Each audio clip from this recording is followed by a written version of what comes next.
সদ্য সমাপ্ত অনূর্ধ্ব-20 Copa America. আর্জেন্টিনাকে হারিয়ে শেষ পর্যন্ত চ্যাম্পিয়ন হয় ব্রাজিল।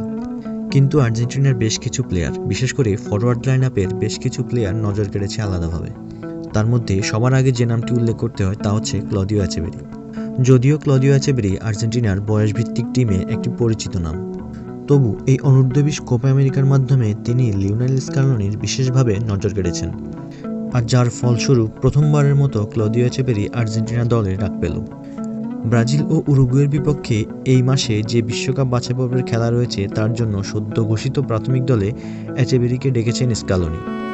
23 সদস্যের দলে ডাক পান কিনা তা নিশ্চিত নয়, তবে স্কালোনির যে 26 বিশ্বকাপ দল বিবেচনায় এচেভেরি ভালোভাবেই আছেন তার ইঙ্গিত দিয়ে রাখলেন।